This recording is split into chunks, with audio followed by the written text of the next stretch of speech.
Welcome. In this video we're going to have a look at Seiko's 7T32-7C60 Quartz chronograph from the mid-90s. These Panda style chronographs have become quite collectible.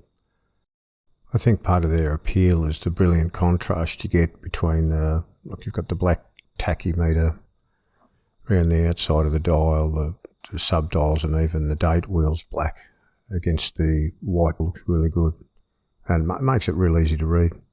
If we have a closer look at the dial, we'll see the minute and the hour hand and the chronograph second hand are polished. The indices and the Seiko logo are actually applied and they're polished as well. Now if you've got a 6 to a 7 inch wrist, this watch is about perfect for you. I measured it up and I've got 39 millimeters on the case diameter. Lug to lug is a nice 44 millimeters. Lug width is 19 mil. It's a little bit of an unusual size. And we've got a total thickness is a nice slim 9.5 mil. The sides of the case and the bezel's polished. The top of the case is brushed. You'll also notice that we've got 3 pushes and 2 crowns on this watch, which is unique to the 7T32 movement, which gives you a 30-minute chronograph that measures to 1/5 of a second. At 9 o'clock you've got your sweeping seconds, and the sub-dial at 6 o'clock gives you an alarm that can be set to chime every 12 hours.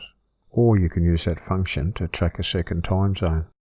You get quick set on the date as well.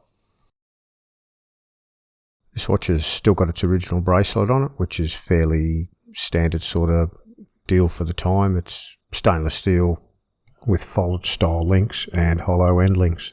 The bracelet is showing a little bit of wear between the links, but I'm just glad I got the original bracelet with this watch.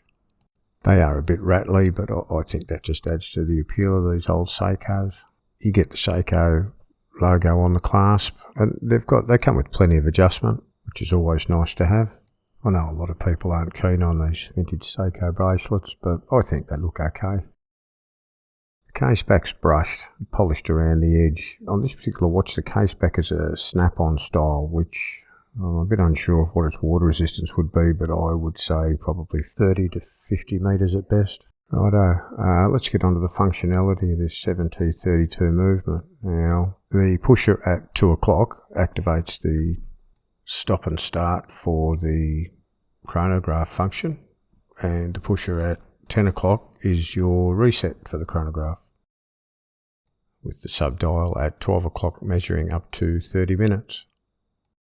As I mentioned before, this movement has an alarm, and the sub-dial down at 6 o'clock is your alarm, or it can also be used as to track a second time zone. So by pulling that crown at 4 o'clock out to the second position, you can set it to track a different time zone, or if you want to set it for the alarm, you need to set it to the current time.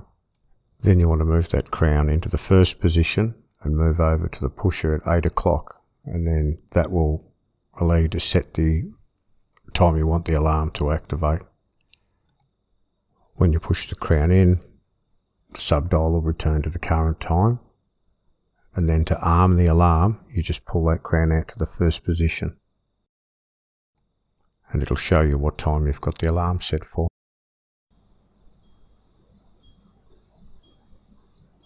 To stop the alarm, you can push any of the 3 pushes and that'll stop it. But if you want to disengage it, you actually need to press the crown in.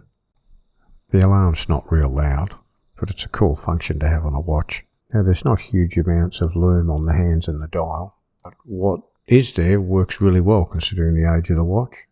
Just a little bit more information on the movement. The 7T32 was produced around 1993 and ran through till 2002, where it was replaced by the 7T62, which only had the 2 pushes and the 1 crown that you see on most everything today. You also might notice that the chronograph second hand almost sweeps because it's measuring in 1/5 of a second.